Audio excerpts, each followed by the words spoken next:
அன்பு மாணவ செல்வங்கள் அனைவருக்கும் எனது முதற்கண் வணக்கம். நாம் இன்று 12ஆம் வகுப்பு பாடப்புத்தகத்தில் இடம்பெற்றுள்ள இயல் 6 கவிதை பேழை என்னும் தலைப்பில் இடம்பெற்றுள்ள சிலப்பதிகாரம் என்னும் நூலிலிருந்து புகார் காண்டத்தில் இருக்கக்கூடிய அரங்கேற்ற காதை என்னும் பகுதியிலிருந்து பாடல் வரிகளை பார்க்க உள்ளோம். இந்த சிலப்பதிகாரத்தை இளங்கோவடிகள் என்பவர் எழுதியுள்ளார். இந்த பாடல் வரிகள் என்ன என்பதை பார்ப்பதற்கு முன்பு நூல்வெளியில் கூறப்பட்டுள்ள கருத்துக்களை பார்த்துவிட்டு பாடல் வரிகளுக்குள் செல்லலாம். நூல்வெளி சிலப்பதிகாரத்தில் உள்ள அரங்கேற்ற காதையினுடைய ஒரு பகுதி பாடமாக வைக்கப்பட்டுள்ளது. தமிழரினுடைய கலை, நாகரிகம், பண்பாடு முதலியவற்றை உள்ளடக்கிய கருவூலமாக சிலப்பதிகாரம் திகழ்கிறது. அரசகுடி அல்லாதவர்களை காப்பியத்தினுடைய தலைமக்களாக வைத்து பாடியதால் இது குடிமக்கள் காப்பியம் எனப்படுகிறது. புகார் காண்டம், மதுரை காண்டம், வஞ்சி காண்டம் என்ற 3 காண்டங்கள் முறையே சோழ, பாண்டிய, சேர மன்னர்களுடைய சிறப்புகளை பற்றி கூறுவதால் மூவேந்தர் காப்பியம் எனவும் அழைக்கப்படுகிறது.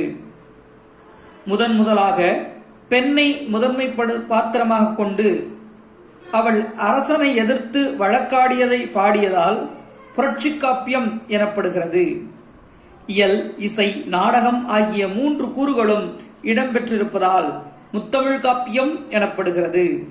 செய்யுளாகவும் பாடலாகவும் உரைநடையாகவும் பாடப்பட்டுள்ளதால் இது உரையிடையிட்ட பாட்டுடை செய்யுள் எனவும் வழங்கப்படுகிறது. மேலும் இந்நூல் பொதுமை காப்பியம், ஒற்றுமை காப்பியம், வரலாற்று காப்பியம் எனவும் வழங்கப்படுகிறது.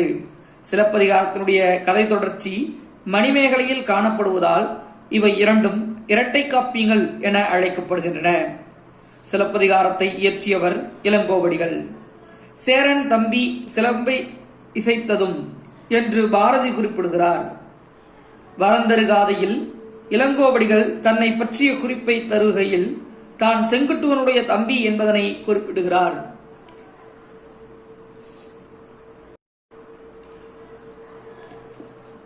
நுழையும் முன் பிற உயிரினங்களிலிருந்து மனிதனை தனிமைப்படுத்தி காட்டுவது கலை.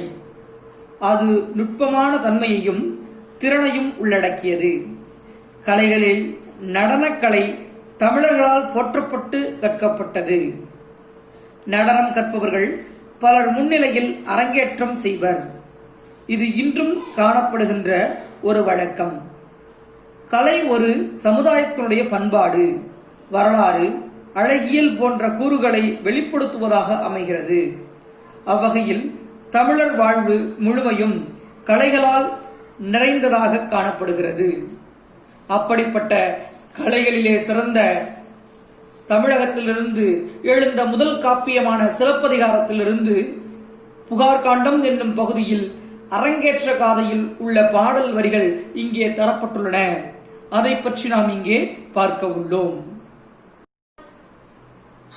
இப்பொழுது நாம் பாடல் வரிகளையும் அதற்கான பொருளையும் பார்க்க உள்ளோம்.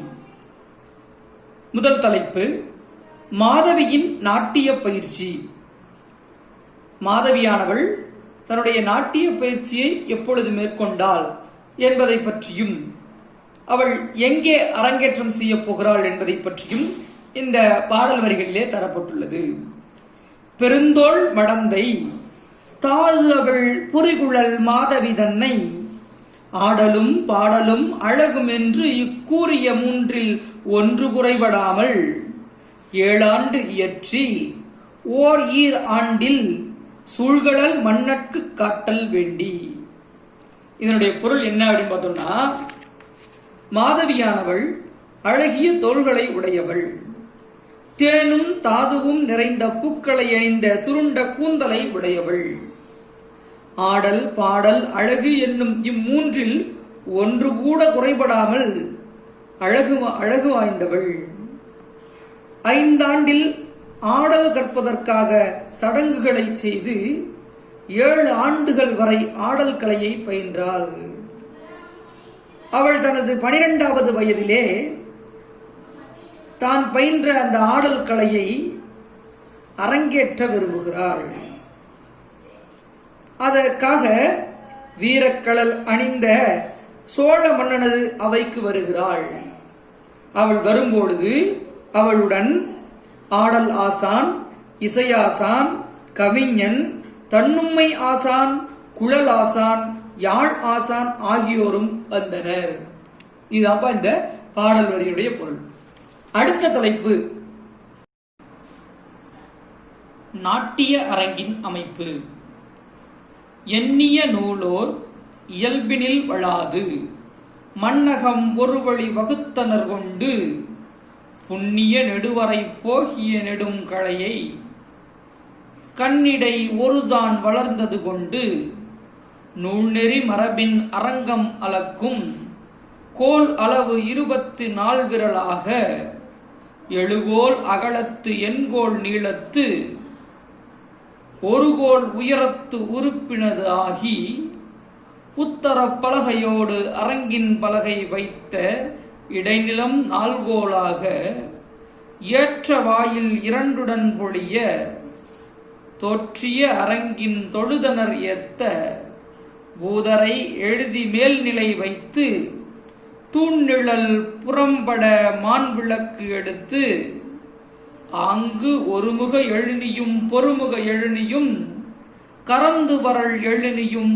புரிந்துடன் வகுத்து ஆங்கு ஓவிய விதானத்து உரைபெறு நிலத்து மாலை தாமம் வளையுடன் நாற்றி விருந்துபட கிடந்த அருந்தொழில் அரங்கம்.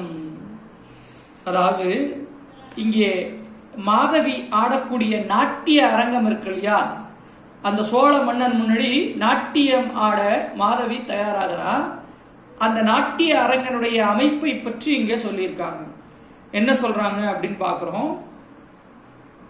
நாட்டிய அரங்கத்தினுடைய அமைப்பு திறம்பட கற்றுணர்ந்த சிற்ப நூலாசிரியர்களால் சொல்லப்பட்ட இயல்புகளிலிருந்து மாறுபடாத நன்னிலத்தை ஆடல் அரங்கிற்காக தேர்ந்தெடுத்தனர். முதல்ல என்ன பண்றாங்க, அந்த ஆடல் அரங்கம் அமைப்பதற்கான நிலத்தை தேர்ந்தெடுக்கிறாங்க. பொதிகை மலை போன்ற மலைகளிலே நீண்டு வளர்ந்த மூங்கில்களிலே ஒன்று கொன்று இடையே ஒருதான் அளவு கணுக்களை கொண்ட மூங்கில்களை கொண்டு வந்தனர். அதுக்கப்புறம் மலைகளிலே இருந்த மூங்கில்கள் இல்லையா, அதையெல்லாம் ஒருதான் அளவு கணுக்கள் இருக்கக்கூடிய களிகளா பார்த்து என்ன பண்றாங்க, எடுத்து வந்து நூல்களில் கூறப்பட்ட முறையிலே அரங்கம் அமைத்தனர். அதாவது வேத நூல்கள் சொல்லுவோம் இல்லையா, அந்த வேத நூல்கள்ல எப்படி நாட்டிய அரங்கமானது அமைக்கப்பட வேண்டும் என்பதை சொல்லியிருக்காங்களோ அதன்படி அமைக்கிறாங்க. தம் கை பெருவிரலின் 24 அளவுகளை கொண்டதாக அம்மூங்கிலை வெட்டினர். அதாவது ஒரு மூங்கிலை எடுத்து அதுல என்ன பண்ண 24 கை பெருவிரல் இருக்கு இல்லையா, அதே மாதிரி எடுத்து ஒரே ஒரு கோல் வந்து வெட்டிக்கிறாங்க. அதை அரங்கம் அமைக்கும் கோலாக கொண்டு அதில் 7 கோல் அகலமும் 8 கோல் நீளமும் 1 கோல் உயரமும் உடையதாக நாட்டிய அரங்கத்தை அமைக்கின்றனர். அரங்கில் தூணிற்கு மேல் வைத்த உத்தர பலகைக்கும் தளத்தில் இருக்கும் பலகைக்கும் இடையிலே இடைவெளி 4 கோல்கள் அளவாக இருந்தது. அரங்கத்தின் உள்ளே செல்லவும் வெளியில் வரவும் ஏற்ற அளவுகளுடன் 2 வாயில்கள் அழகாக அமைக்கப்பட்டிருந்தன. மேற்கூறியபடி அமைக்கப்பட்ட அவ்வரங்கின் மேல்நிலை மாடத்தில் 5 பூதங்களை யாவரும் புகழும்படி சித்தரித்து வைத்திருந்தனர். 5 பூதங்களான நிலம், நீர், காற்று, ஆகாயம் சொல்லுவோம் இல்லையா, அதை அழகாக வரைந்து வைத்திருந்தனர். தூண்களின் நிழலானது அவையிலும் நாடக அரங்கிலும் விழாதபடி நல்ல அழகான நிலை விளக்குகளை நிறுத்தினர். அதாவது தூண்கள் சொன்னோம் இல்லையா, அந்த தூண்கள் ஆடப்பட்டிருக்குல்ல, அதனுடைய நிழலானது நாட்டிய அரங்களையும் அங்க இருக்கக்கூடிய இடத்துல என்ன பண்ணக்கூடாது, படக்கூடாது அப்படிங்கிறதுக்காக அதற்கான விளக்குகளை அமைத்திருந்தனர். மேலும் மேடையினுடைய ஒரு புறத்திலிருந்து மறுபுறத்திற்கு செல்லுமாறு அமைக்கப்படும் ஒரு முகத்திரையும் மேடையின் 2 புறங்களிலிருந்தும் நடுவில் ஒன்றோடு ஒன்று பொருந்துமாறு அமைக்கப்படும் பொறுமுகத்திரையும் மேடையின் மேலிருந்து வேண்டும் போது கீழே இறக்கும் வகையில் அமைக்கப்படும் கரந்துவரல் திரையும் இவை மூன்றையும் சிறப்புடன் அமைத்தனர். ஸ்கிரீன் சொல்லுவோம்லப்பா, அவ்வளவுதான்ப்பா. அத 3 பக்கம் இருந்து அமைக்கிறாங்க. ஓவிய வேலைப்பாடு மிக்க மேல் விதானத்தையும் அமைத்தனர். அத்துடன் சிறந்த முத்துக்களால் என்ற மாலைகளை அரங்கத்தின் முழுவதும் தொங்கவிட்டனர். இவ்வாறு ஒவ்வொன்றையும் புதிதாக மேடையினுடைய சிறப்பாக வேலைப்பாடுகளுடன் அமைத்தனர். தலைகோல் அமைதி.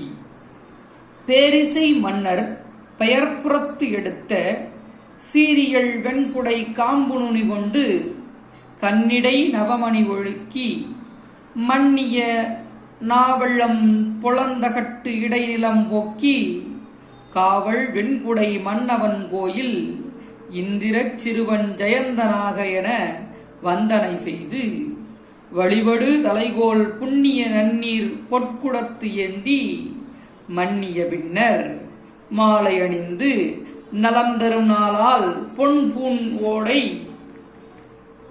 அரசு உவார் தடங்கையில் பரிசினர் கொண்டு முரசு எழுந்த இயம்ப பல் இயம் ஆர்ப்ப அரைசொடுபட்ட ஐம்பெரும் குழுவும் தேர்வளம் செய்து கவிகை கொடுப்ப ஊர்வலம் செய்து புகுந்து முன்வைத்து ஆங்கு.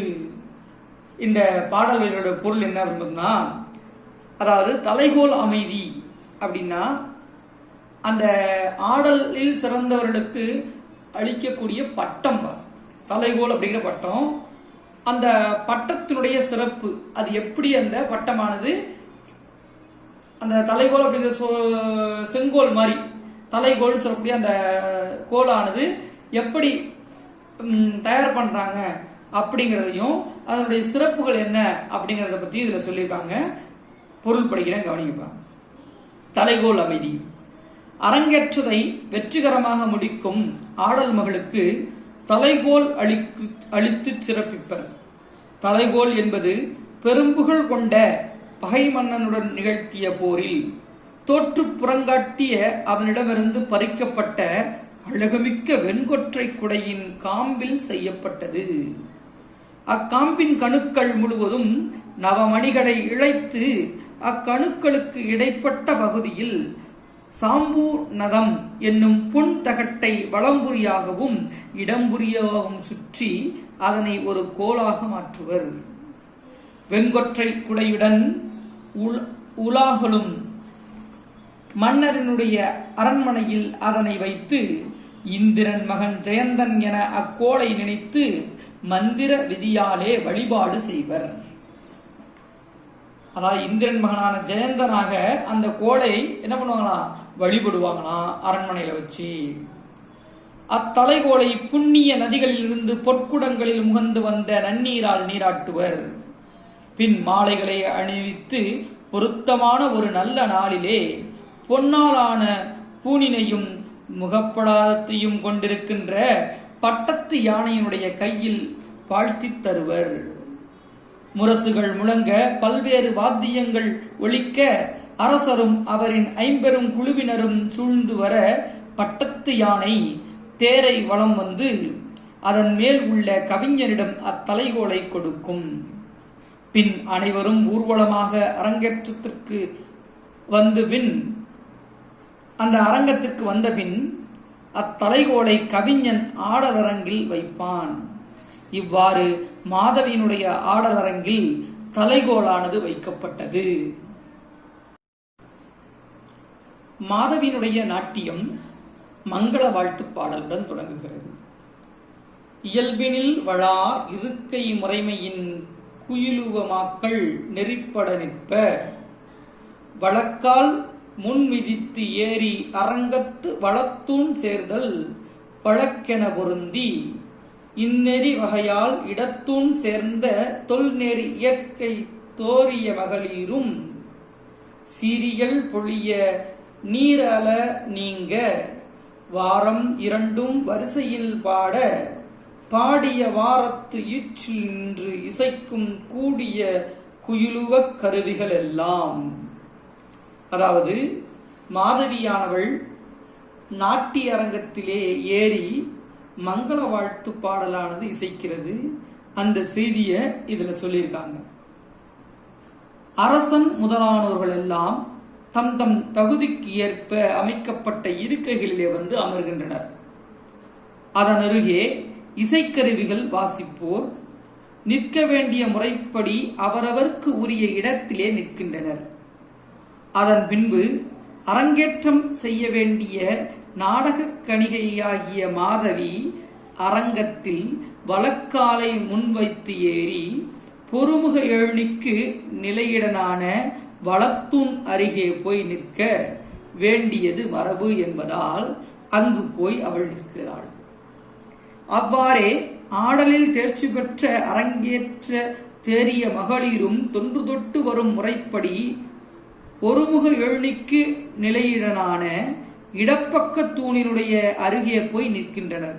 அதாவது மாதவியோடு ஆடக்கூடிய தேர்ச்சி பெற்ற நடன மங்கைகள்லாம் இருக்காங்க இல்லையா, அவங்க எங்க போய் நிற்கிறாங்க?